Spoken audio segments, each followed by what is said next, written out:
علیکم ورحمۃ اللہ وبرکاتہ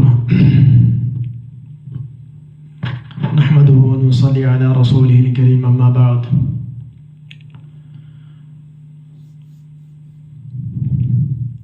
میرے محترم بزرگوں اور پیارے ساتھیوں، اولاد کے حقوق کے متعلق پارٹ 1 میں ایک بیان ہو چکا ہے۔ سب سے پہلا حق کیا ہے اور دوسرا حق کب شروع ہوتا ہے اور کیا ہے، یہ پارٹ 2 میں بیان کیا جا چکا ہے۔ اب تیسرا جو حق ہے وہ حق کیا ہے اور اس میں ہمیں کرنا کیا ہے، ہماری ذمہ داری کیا بنتی ہے، شریعت و سنت سے ہمیں کیا سبق ملتا ہے، یہ تیسرا پارٹ یعنی اس ویڈیو میں آپ کو بتایا جائے گا انشاءاللہ۔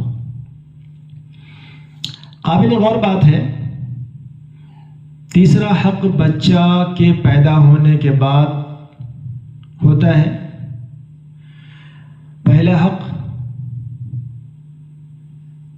شادی کے وقت میں، دوسرا جب بچہ ماں کے پیٹ میں آ جائے، اور تیسرا حق جب بچہ پیدا ہو جائے۔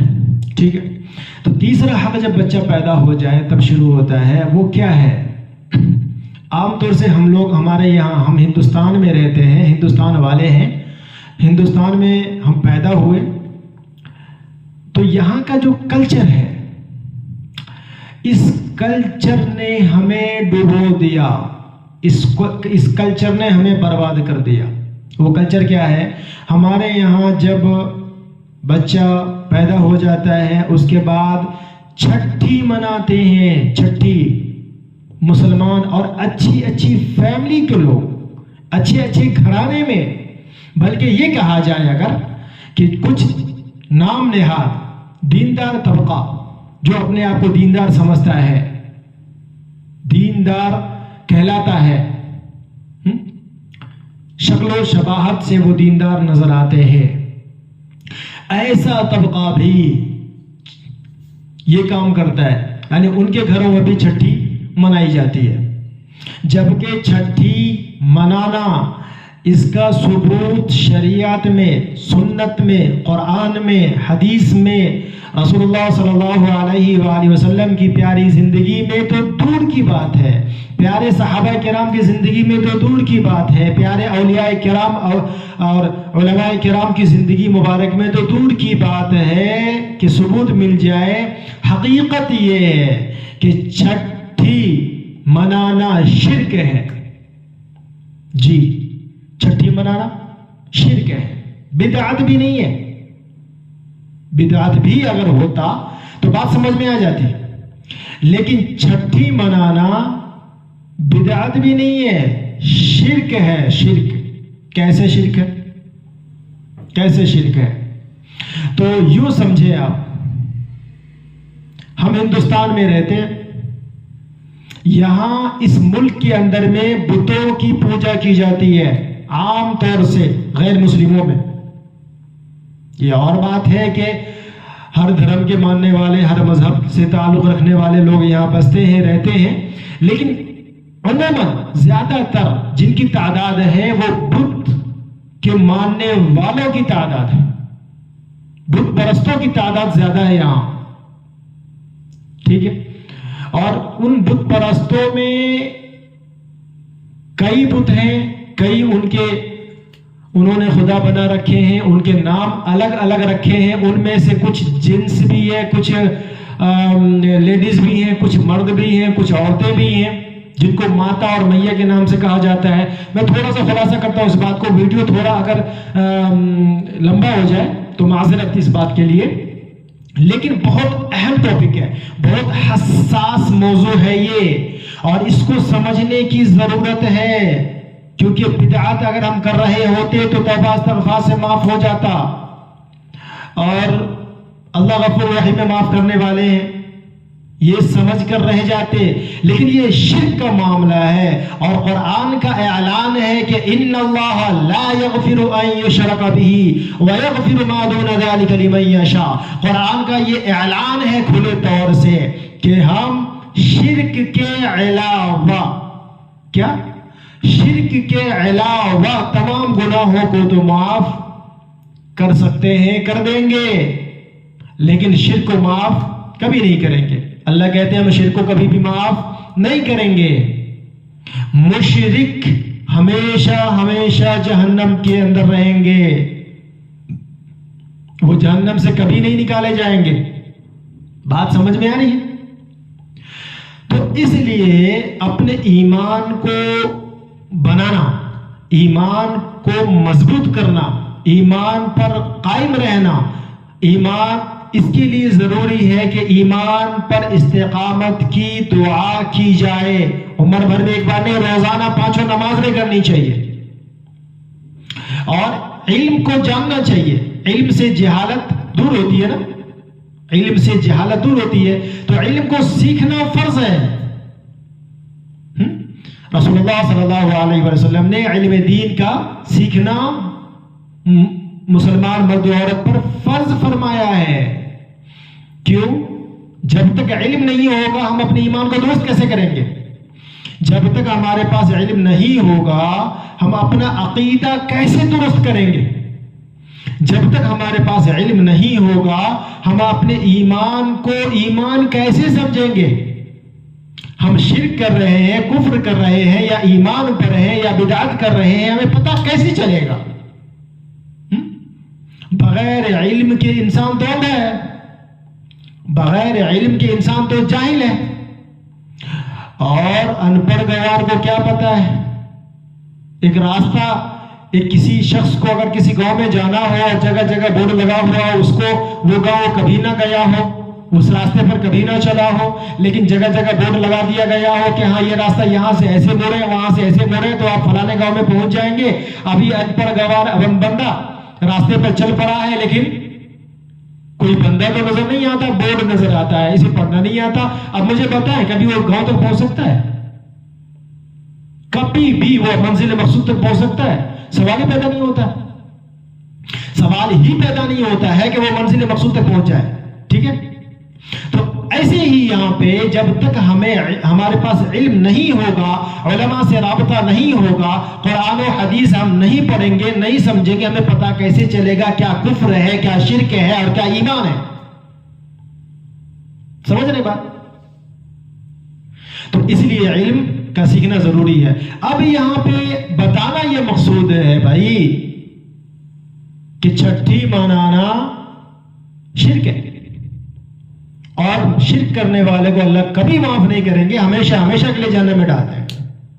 ٹھیک ہے؟ اب یہاں پہ ایک تعجب بھی ہوتا ہے، بہت تعجب، میں اکثر چونکہ خطابت کا بھی کام کرتا ہوں تو مجھے بڑا تعجب ہوتا ہے کہ ایک طرف یہ چھٹی ہے، ایک طرف عقیقہ ہے۔ ٹھیک ہے؟ چھٹی مناتے ہیں لوگ 6 دن، چھٹویں دن 6 دن پر، اور عقیقہ ہے جو رسول اللہ صلی اللہ علیہ وآلہ وسلم سے ثابت ہے اور متواتر حدیث سے ثابت ہے، اور تمام صحابہ کرام سے ثابت ہے، تمام اولیاء کرام علماء کرام سے ثابت ہے۔ 7ویں دن عقیقہ، چھٹی لوگ آرام سے کرتے ہیں، مناتے، عقیقہ نہیں کرتے۔ ٹھیک ہے؟ چھٹی میں کیا ہوتا ہے یہ بتا رہا ہوں، اب تو خیر وہ چیزیں کم ہوتی جا رہی ہیں، یہ دیہاتوں کی بات ہے۔ ٹھیک ہے؟ دیہات میں آج بھی یہ چیزیں رائج ہیں، شہر میں یہ چیزیں رائج نہیں ہیں، لیکن چھٹی منانا تو اب بھی شہر میں بھی رائج ہے، سمجھنے کی ضرورت ہے۔ ٹھیک ہے؟ دیہات میں ہوتا کیا ہے کہ 6ویں دن، جس دن بچہ پیدا ہوا اس کے 6 دن عورتیں جمع ہوتی ہیں، اور رشتہ داروں میں سے، خاندان والوں میں سے، محلے والوں میں سے پھر جو چند بوڑھی عورتیں ہوتی ہیں وہ گھر کے اندر میں جاتی ہیں اور وہاں اکٹھا گھر کے بیچوں بیچ بیٹھ کر کے چاروں طرف سے گول لگا کر کے بیٹھتی ہیں، بیچ میں بچہ کو رکھا جاتا ہے کاجل ٹیکا وغیرہ لگا کر کے، اور پھر جو ہے اسے خوبصورت بنا کر کے اور نیا نیا کپڑا پہنا کر کے پھر اسے ہوا میں اچھالتی ہیں، پھر کیچ کرتی ہیں، ہوا میں اچھالی پھر کیچ کرتی ہیں، اور اپنی زبان سے یہ کہہ رہی ہوتی ہیں نعوذ باللہ کہ چھٹی میاں تیرے حوالے، چھٹی میاں تیرے حوالے، نعوذ باللہ من ذالک ثم نعوذ باللہ من ذالک، اللہ ہماری ہم سب کی حفاظت فرمائے۔ وہ بچے کو ہوا میں اچھال کر کے کیچ کر رہی ہوتی ہے، لوک رہی ہوتی ہیں، اور پھر اپنی زبان سے یہ کہہ رہی ہوتی ہیں چھٹی میاں تیرے حوالے۔ یہ جو ورڈ ہے چھٹی میاں تیرے حوالے، یہ کیا ہے سمجھتے ہیں بات کو؟ اس کو یوں سمجھیں آپ، ہمارے ہندوستان کے اندر میں چھٹ پوجا ہوتا ہے، اس بات کو سمجھیں، کیا ہے ہمارے ہندوستان میں چھٹ پوجا منایا جاتا ہے، جو ہندوستانی ہیں وہ اس بات کو خوب جانتے ہیں، ٹھیک ہے؟ چھٹ پوجا میں کیا ہوتا ہے؟ غیر مسلم بھائی کیا کرتے ہیں، ان کی ایک میاں ہے، ایک عورت ہے جن کو انہوں نے ماں بنا رکھا ہے، اور انہی کے نام پر کوئی واقعہ ان کے ساتھ میں پیش ہوا ہوگا، ان کی کتابوں میں ہوگی یہ باتیں شاید، یا پتہ نہیں کیا ہے ان کا معاملہ، ہمیں تو بتانا بس یہ ہے کہ کسی عورت کو انہوں نے ماں بنا رکھا ہے اور انہی کے نام پر وہ چھٹ پوجا مناتے ہیں، ٹھیک ہے؟ اور چھٹ پوجا جو مناتے ہیں اس عورت کے نام پر، اور اس عورت کا نام جوڑا ہوا ہے چھٹ پوجے سے، چونکہ انہی کی اسی عورت کے نام پر منایا جا رہا نا یہ تہوار، تو اب اس عورت کو کہتے ہیں چھٹی میاں، ٹھیک ہے؟ اس عورت کا نام رکھا گیا ہے چھٹی میاں، اور چھٹی میاں کے اوپر میں اگر آپ کو ایسے یقین نہ آ رہا ہو تو اگر آپ ہندوستانی ہیں، اگر آپ انڈین ہیں، اگر آپ ہندوستان کو جانتے ہیں اچھے سے، تو آپ نے غیر مسلم بھائیوں کا جو یہ تہوار ہے، اس تہوار کے اوپر ان کا جو بھکتی سانگ وغیرہ ہوتا ہے، گانا ہوتا ہے، آپ نے اس میں بھی یہ ورڈ سنا ہوگا، چھٹی میاں کا لفظ سنا ہوگا، اس کے اوپر میں انہوں نے گانے وغیرہ بنا رکھے ہیں، یہ آپ نے سنا ہوگا، ٹھیک ہے؟ تو یہ چھٹی میاں وہ ہے، اور یہ ان لوگوں کا جو بھی عقیدہ ہو، لیکن ایک عقیدہ تو یہ بھی ہے کہ یہ ہماری میاں ہے، یہ ہماری رکشا کریں گی، اور اس طریقے سے ان کا وہ ایک ہوتا ہے۔ اب چونکہ یہ ہندوستان کے اندر بدھ کی پوجا ہوتی ہے، اور یہاں جادوگروں کا یہ ہندوستان جادوگروں کا گہوارہ رہ چکا ہے، رہا ہے صدیوں سے، صدیوں سے یہ ہندوستان جادوگروں کا گہوارہ رہا ہے۔ یہاں جادوگر آج بھی بہت بڑی تعداد میں ہے، بہت بڑی تعداد میں جادوگر ہیں یہاں آج بھی، تو یہاں جادو کا بول بالا رہا ہے، ٹھیک ہے؟ تو اب وہ یہ کہتی ہیں کہ چھٹی میاں تیرے حوالے، یہ چھٹی میاں مطلب وہ بول کر کے اپنا تہوار مناتے ہیں۔ تو ہمارے جو مسلم کمیونٹی، مسلم سوسائٹی کی جو عورتیں ہیں عام طور سے جو دین سے غافل ہیں، ان کے یہاں یہ چیز آج بھی رائج ہے کہ وہ یہ کرتے ہیں، اکثر جو لوگ پڑھا لکھا طبقہ کہتے ہیں نا اپنے آپ کو، ڈاکٹرز بھی ہیں اس میں، انجینئرز وغیرہ بھی ہیں، اور پھر اس طریقے سے مطلب جو ایجوکیٹڈ لوگ اپنے آپ کو بتاتے ہیں، ٹھیک ہے؟ یہ لوگ ان کے گھروں پہ بھی یہ چیزیں ہوتی ہیں بھائی، میں پہلے بتا چکا ہوں کہ میں چونکہ خطابت بھی کرتا ہوں تو اس لیے جلسے وغیرہ میں بھی جاتا ہوں، ابھی اس میں آپ کے جو ہے مسجد میں تو مسلسل میری خطابت ہوتی ہی ہے الحمدللہ بفضلہ تعالی، اللہ کے فضل و کرم سے، تو میں بول بول کر کے تھک جاتا ہوں، لوگ سمجھتے نہیں اس بات کو، الٹا میرا بائیک آؤٹ کرنا شروع کر دیتے ہیں، میرے خلاف ہو جاتے ہیں لوگ، میرے خلاف چلے جاتے ہیں، بڑے افسوس کی بات ہے یہ۔ خیر، تو لوگوں کی سمجھ میں یہ بات نہیں آ رہی ہے، ٹھیک ہے، کہ آخر ہے یہ کیا چیز، مانتے نہیں اس چیز کو۔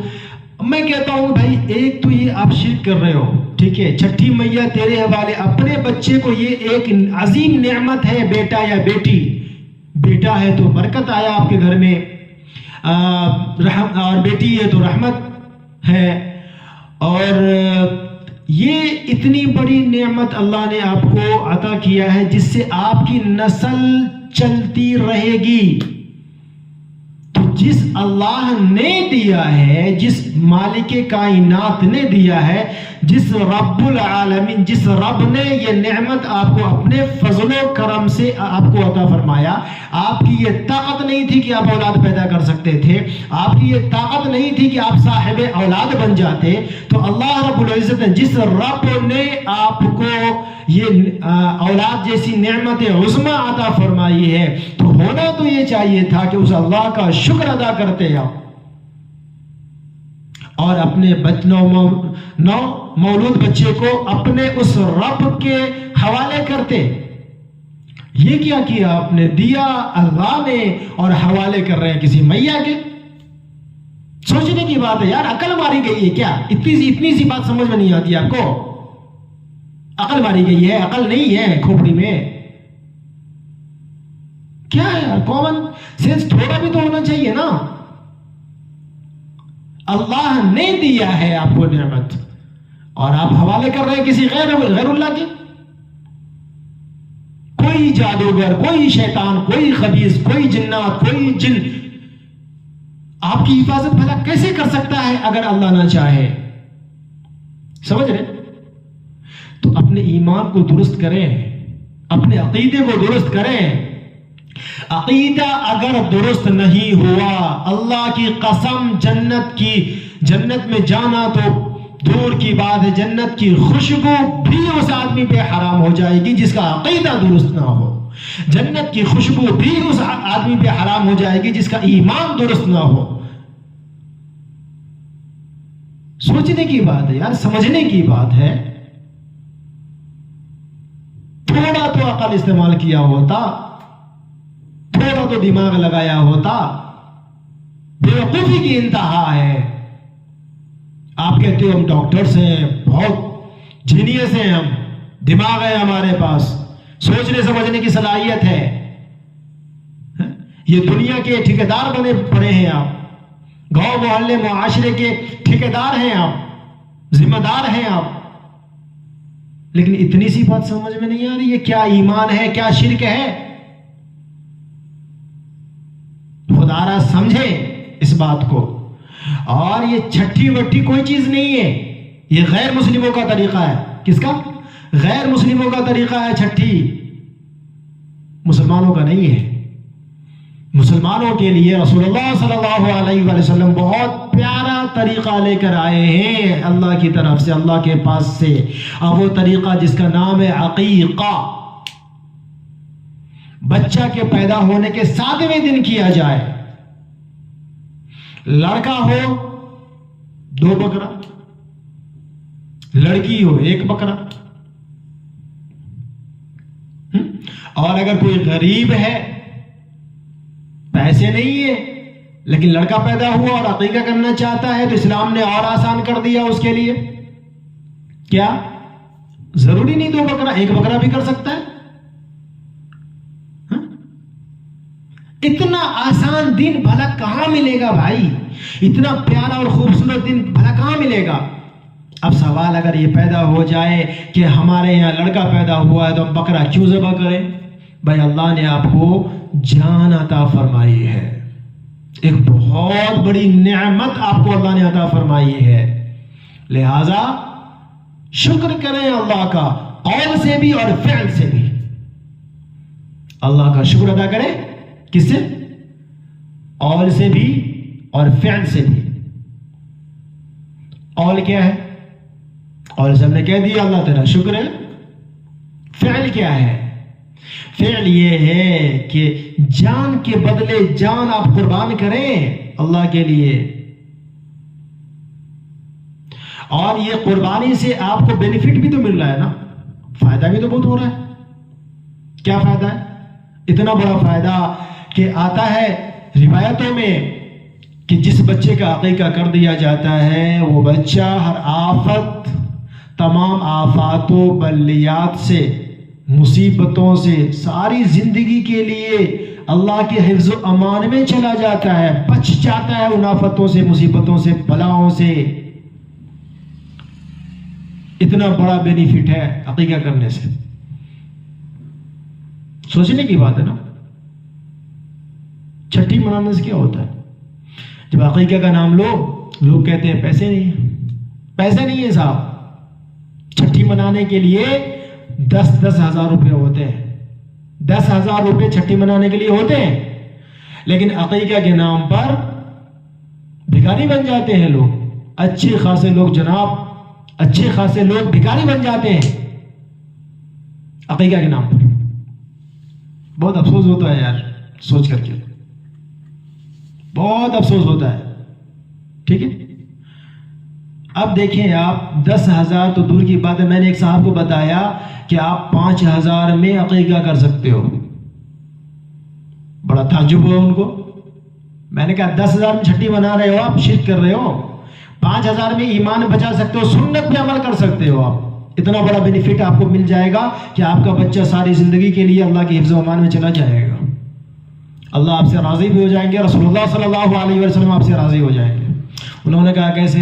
میں نے کہا کہ آپ 1 سال کا بکرا لے لو، مشکل سے 3,000 کا آ جائے گا. ٹھیک ہے، 1,000 روپے کا چاول خرید لو. ٹھیک ہے، 1,000 روپے کا مسالہ وغیرہ جو ہوتا ہے بنانے کے لیے وہ خرید لو. آپ گوشت پلاؤ بنا لو. 10-15 آدمی جس کو آپ کو دعوت دینی ہے، گھر والوں میں سے، رشتہ داروں میں سے چن کر کے 10-15 آدمی کو آپ دعوت دے دو. 10-15 آدمی تو آرام سے کھا لیں گے نا بھائی. 10-15 آدمی کو آپ نے کھلا دیا، عقیقہ ہو گیا. 5,000 میں عقیقہ ہوا یا نہیں بتائیں؟ 5,000 میں عقیقہ ہوا یا نہیں؟ لیکن کوئی بھی چھٹی جو منانے والے چھٹی ایسی چھٹی نہیں مناتے کہ جس میں 10,000 سے کم کی لاگت ہو، کم خرچ ہو. شرک کرنے میں 10,000 روپے خرچ کرتے ہیں، سنت پہ عمل 5,000 میں بھی نہیں کرنا چاہتے. یہ ہمارے ایمان کی حالت ہے، یہ ہمارا عمل ہے، یہ ہماری سوچ ہے. کیا کہا جا سکتا ہے؟ پھر اگر ہمیں اگر برباد کیا جاتا ہے، ہمارے اوپر اگر مظالم ڈھاتے ہیں، ظلم کرتے ہیں، تو ہم گلہ شکوہ کرنے لگ جاتے ہیں کہ ہم مسلمان ہیں اور ہمارے ساتھ میں ایسا کیا جا رہا ہے مسلمان ہونے کی وجہ سے. نہیں بھائی، اللہ کی قسم اس لیے آپ کے ساتھ میں ایسا نہیں ہو رہا کہ آپ مسلمان ہیں. عمل خراب ہے، عمل خراب ہے. اور حقیقت میں اگر ایمان کو تولا جائے نا تو ہمارا ایمان پاسنگ کے برابر بھی نہیں آئے گا. نہ جانے ہمارے ایمان میں کتنا کفر، کتنا شرک، کتنی بدعتیں، ملاوٹ ہیں. ایمان ہے کہاں ہمارے پاس؟ خالص ایمان جو مطلوب ہے اللہ کو، خالص ایمان جو مطلوب ہے جنت میں جانے کے لیے، اور خالص ایمان جو مطلوب ہے جہنم سے بچنے کے لیے، اور خالص ایمان جو مطلوب ہے رسول اللہ صلی اللہ علیہ وآلہ وسلم کا امتی بننے کے لیے، ہے کہاں ہمارے پاس؟ سمجھ رہے ہے کہاں؟ ہمارے پاس نہیں ہے. تو ضرورت اس بات کی ہے کہ ہم اپنے ایمان کو درست کریں، شرک سے، کفر سے، نفاق سے، بدعات سے، رسومات سے، ان تمام چیزوں سے بچنے کی اشد ضرورت ہے. بلکہ ضرورت ہی نہیں، فرض ہے، فرض. سمجھ رہے بات کو؟ ان چیزوں سے بچنا فرض ہے، فرض. اگر بچ گئے اور خالص اپنا ایمان بنا لیے تو دونوں جہاں میں کامیاب ہیں، اور نہیں بنا پائے دونوں جہاں میں دھکے مارے جائیں گے اور منہ کے بل گھسیٹ کر جہنم میں پھینک دیا جائے گا. سمجھ گئے بات کو؟ تو خلاصہ کلام، بچے کا حق یہ ہے پیدا ہونے کے بعد کہ اس کا عقیقہ کیا جائے. 7ویں دن چھٹی وٹی نہ منایا جائے، اور 7ویں دن اس کے سر کا بال اتارا جائے، اور 7ویں دن اس کا نام رکھا جائے. خوبصورت اچھا سا، اور سب سے بہتر ہے کہ صحابہ کا نام رکھو. صحابہ کرام رضی اللہ عنہ اجمعین کا نام رکھا جائے. صحابیہ کا بیٹی ہو تو صحابیہ کا نام رکھا جائے. اثر ہوگا ان کا انشاءاللہ. نام کا بہت اثر ہوتا ہے، بہت اثر ہوتا ہے۔ تو اللہ تعالیٰ سے دعا ہے کہ اللہ تعالیٰ، اس میں اور بھی چیزیں ہیں کہ بال کے برابر چاندی صدقہ کیا جائے، سر پہ زعفران وغیرہ ملا جائے، بہت ساری باتیں ہیں اس کے اندر میں، لیکن عام طور سے اگر اتنا بھی کر لیا جائے نا کہ جانور ذبح کر کے سر کا بال اتار کر کے اور جو ہے عقیقہ کیا جائے، ٹھیک ہے، اتنا بھی کر لیا جائے تو یہ میں سمجھتا ہوں کہ بہت کافی ہو جائے گا۔ اس کی وجہ یہ ہے کہ آدمی کم سے کم چھٹی سے تو بچ جائے گا، ایک غلط رسم سے اور شرک سے تو بچ جائے گا آدمی۔ تو یہ ویڈیو کلپ ریکارڈ کرنے کا میرا یہی مقصد ہے کہ اولاد کا تیسرا حق بتایا جائے، اور جہاں تک ہو سکے ہم اپنے ایمان کی حفاظت کرنے والے بن جائیں، حفاظت کریں، اور لوگوں کے ایمان کی حفاظت کیسے ہو بطور مشورہ کے یہ بھی بتائیں۔ تو دعا کریں آپ ہمارے لیے، ہم آپ کے لیے دعا کرتے ہیں، آپ ہمارے لیے دعا کریں کہ اللہ تعالیٰ ہمیں صحیح اور کامل ایمان عطا فرمائے، استقامت کے ساتھ، یہاں تک کہ ایمان پر ہی ہمارا خاتمہ بالخیر ہو، اور مزید جو ہماری پریشانیاں ہیں وہ اللہ تعالیٰ دور فرمائے، آپ کی پریشانیوں کو اللہ دور فرمائے، اور ہم سب کے جو بھی جائز مقاصد ہیں اللہ اسے اپنے فضل و کرم سے آل نبی صلی اللہ علیہ وآلہ وسلم کے صدقے میں پوری فرما دے، اور شرک سے، بدعات سے، رسومات سے، کفر سے، نفاق سے اللہ ہر طرح اور ہر حالت میں ہماری حفاظت فرمائے۔ سبحان اللہ وبحمدہ، سبحانک اللہم وبحمدک، ونشہد ان لا الہ الا انت، استغفرک واتوب الیک۔